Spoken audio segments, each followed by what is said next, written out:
Olá pessoal, estou de volta e esse é um dos vídeos que eu estou preparando para exibir durante o mês de setembro, mês das minhas férias, para não deixar o canal parado, o que seria terrível para mim, o algoritmo iria desaparecer com o meu canal praticamente. Eu estou escolhendo vídeos muito legais que eu já fiz no passado e que foram perdidos no mar de coisas que tem no YouTube, no mar de coisas que tem no meu canal. Eu escolhi alguns vídeos que eu vou reexibir durante este mês. E o vídeo de hoje é um deles. É um vídeo que foi sugerido para mim mesma, porque o YouTube também me sugere meus próprios vídeos quando eu tô assistindo, e que eu não lembrava de ter feito, e que eu mesma assisti, e que eu fiquei, caramba, esse vídeo ficou muito legal, e eu acho que vale a pena eu tentar recuperar esse vídeo, porque é uma coisa absurdamente útil o que esse pequeno livrinho aqui, despretensioso, nos ensina. Ele se chama o Livro Ilustrado dos Maus Argumentos. Uma coisa que é muito interessante de perceber quando vocês forem assistir esse vídeo agora é que o vídeo ele foi feito logo depois da campanha presidencial de 2018. Então eu tava, imagino, né, foi dezembro, então tinha acabado de acabar aquela campanha horrível, cheia de acusações estapafúrdias para todos os lados, cheia de fake news, cheia de debates no YouTube. Eu não sei se vocês lembram, mas o YouTube tava assim dividido, era ataque para tudo que era lado. Tinha de tudo nesses argumentos, menos lógica. Então eu tava muito influenciada por isso. E eu resolvi ler esse livro aqui. Mas continua sendo tudo verdadeiro.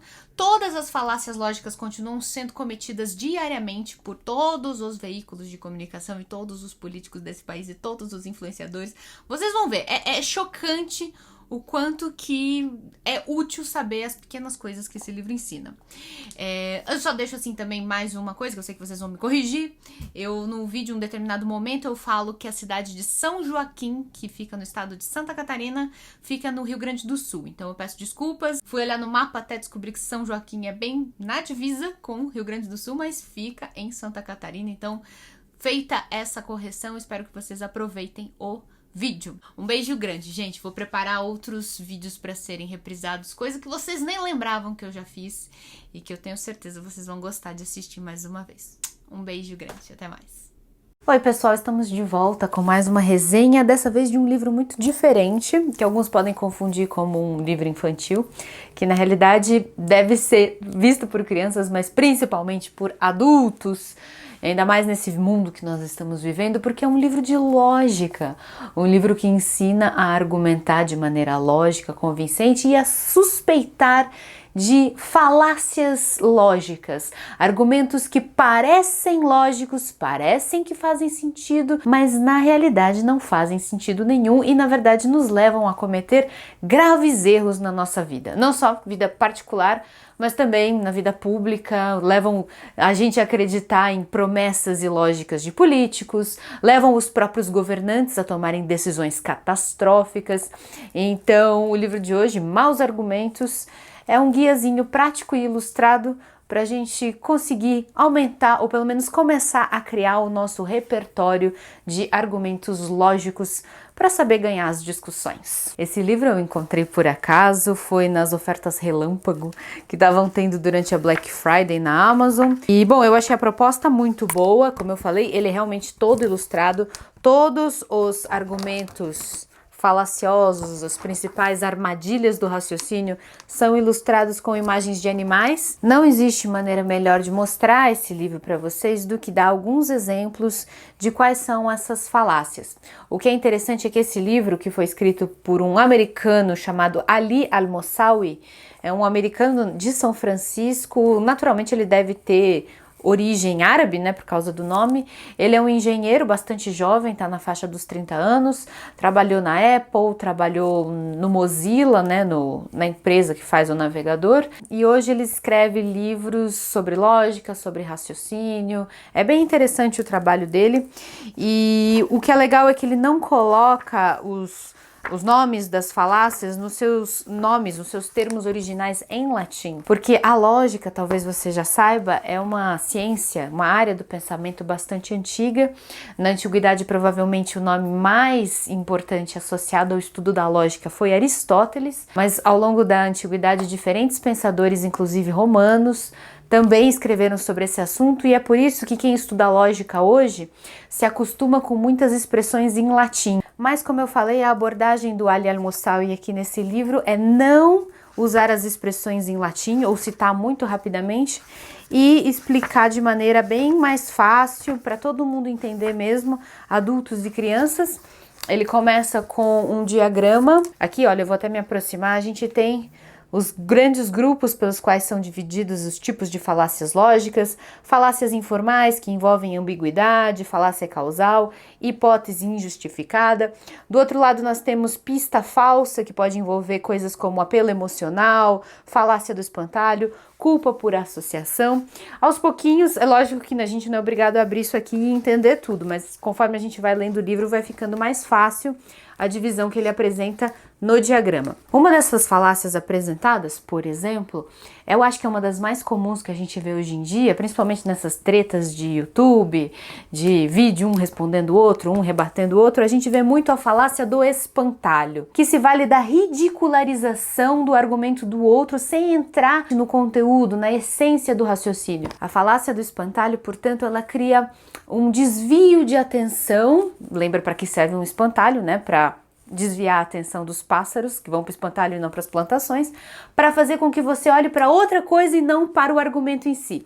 Eu acho que uma maneira boa de ilustrar essa falácia é aquele meme, eu também acho engraçado, mas é uma falácia, aquele meme do menino que fala com a língua do i, sabe? Quando você quer ridicularizar o argumento do outro, não sabe ridicularizar pelo conteúdo, você faz aquele meme que fala, olha ele falando de representatividade, ou qualquer coisa assim. É um jeito de ridicularizar a pessoa que está falando e não o conteúdo propriamente dito. Você distorcer, você citar de maneira incorreta, você ridicularizar como se fosse absurdo e grotesco a ideia de outra pessoa, mas sem entrar no cerne da questão, não pode ser um recurso lógico, um recurso argumentativo. É uma falácia. Outra falácia muito utilizada, tudo isso que eu vou falar vocês vão reconhecer, assim, muitos exemplos, principalmente na internet. O apelo a uma autoridade irrelevante. É quando uma pessoa tenta dar um lustro, dar um certificado, dar mais validade para sua ideia citando uma autoridade.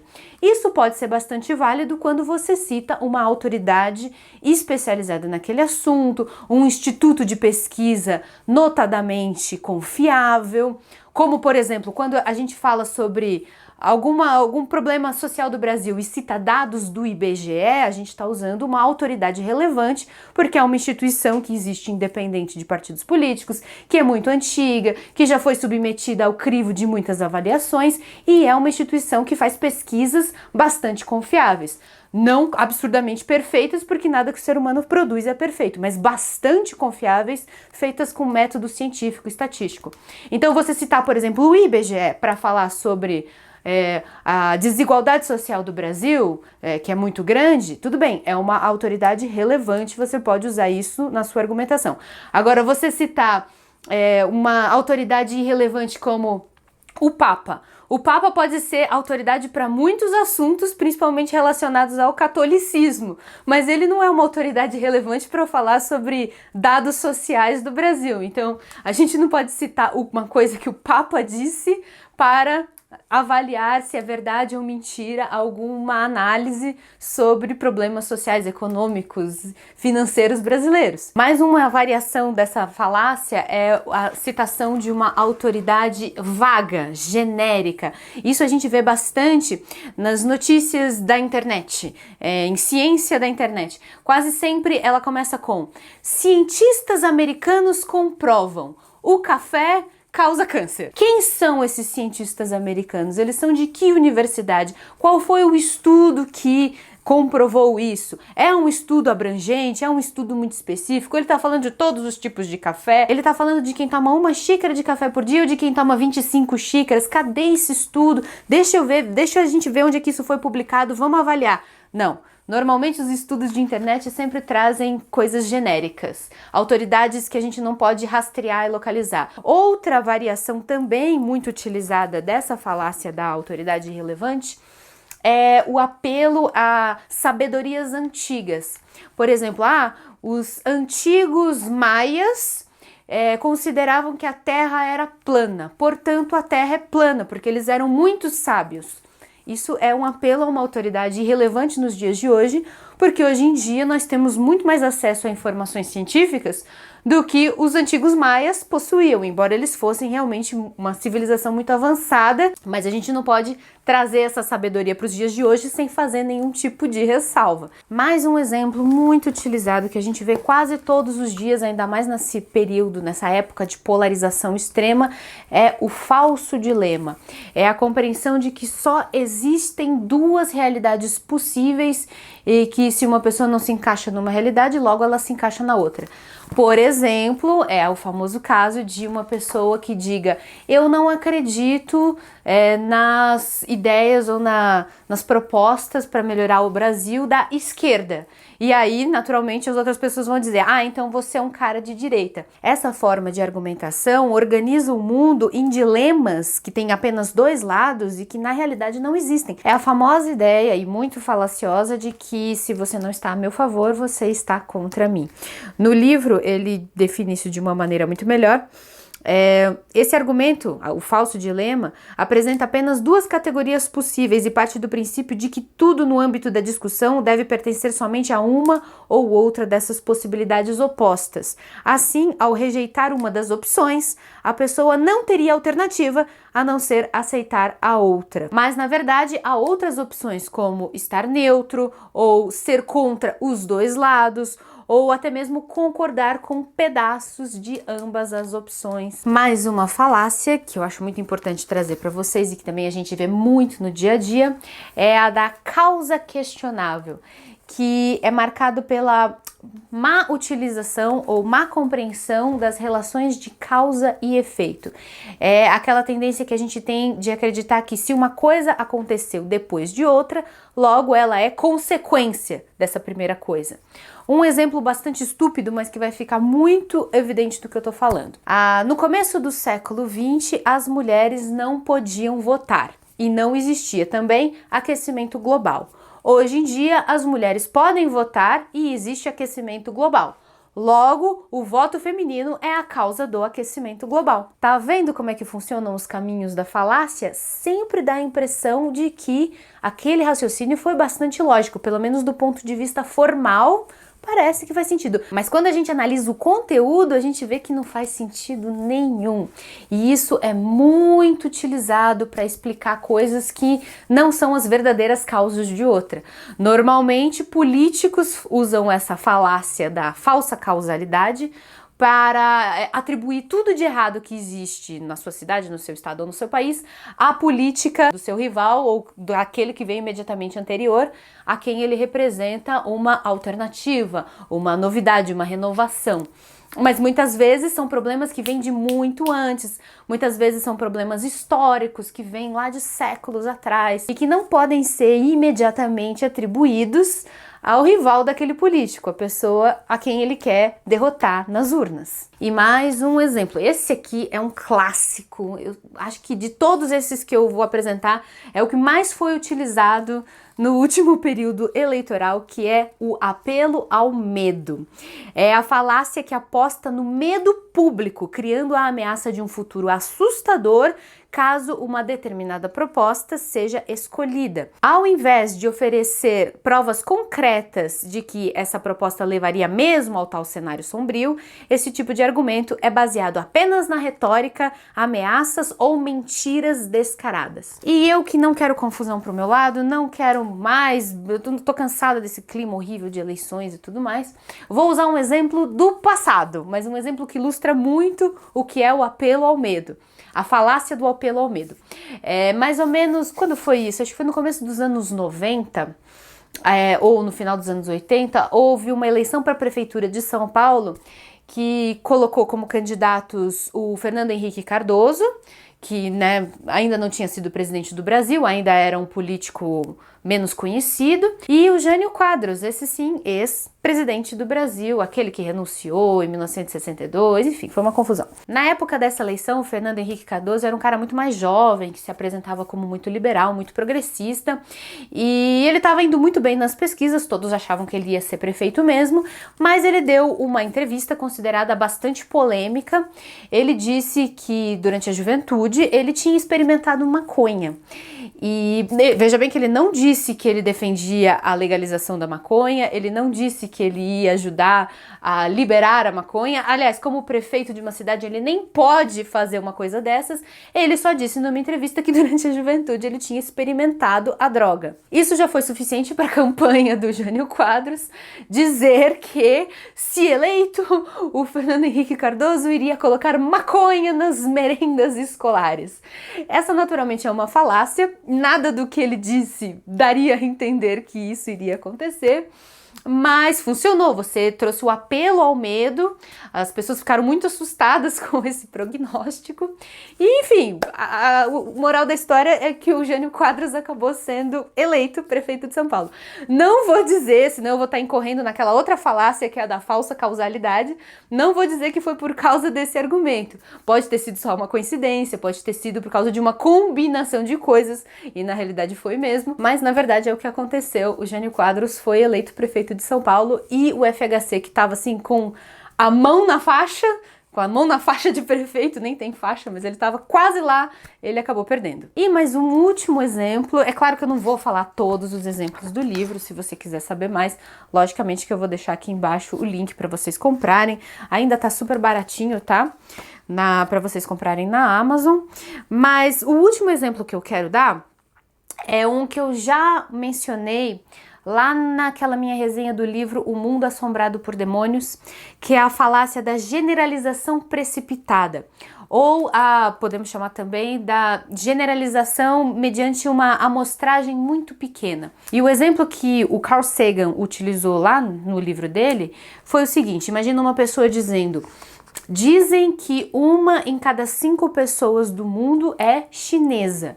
Eu conheço centenas de pessoas e nenhuma delas é chinesa. Portanto, isso não pode ser verdade. A falácia da generalização precipitada é justamente aquela que é cometida quando alguém tira uma conclusão a partir de uma amostra muito pequena ou específica demais para ser representativa.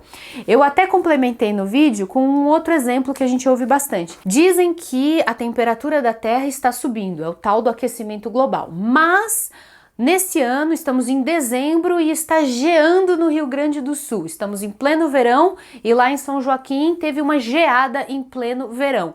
Logo, não pode ser verdade que está acontecendo o aquecimento global. Esse é um argumento falacioso porque ele considera apenas uma pequena amostragem do planeta Terra, uma coisa muito específica, uma regiãozinha que pode estar submetida a um monte de fenômenos meteorológicos, a correntes de ar, a correntes marítimas, várias coisas explicam essa frente fria fora de época acontecendo no Rio Grande do Sul, mas não invalidam todas as outras evidências que provam que, de maneira geral, considerando a média das temperaturas em todas as regiões do planeta, sim, a temperatura do planeta Terra está gradualmente subindo. Não é uma coisa drástica, não é 10 graus, é 1 grau, é meio grau, mas essa pequena variação já é suficiente para ter consequências climáticas bem graves.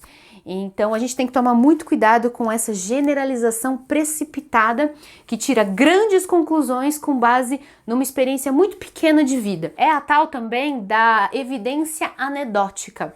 Aquela pessoa que usa um caso que aconteceu na vida dela, um caso que aconteceu com um amigo próximo dela para tirar conclusões a respeito de toda a humanidade. Vamos pensar num exemplo. Uma vez eu fui na praia e o meu avô comeu uma porção de camarão. Imediatamente ele começou a ficar vermelho, inchado, a glote aqui dele começou a se fechar e a gente teve que levar ele imediatamente até o hospital para tomar uma medicação, senão ele ia morrer. Logo, camarão é um alimento venenoso. Você vê, eu peguei um exemplo pontual que aconteceu na minha família e cheguei a uma conclusão genérica e absurdamente equivocada, porque o que acontece nesses casos é uma reação alérgica, que acontece com algumas pessoas, mas não com todo mundo, que a gente não pode concluir, portanto, que camarão é um alimento venenoso. Muito cuidado, portanto, com as generalizações precipitadas.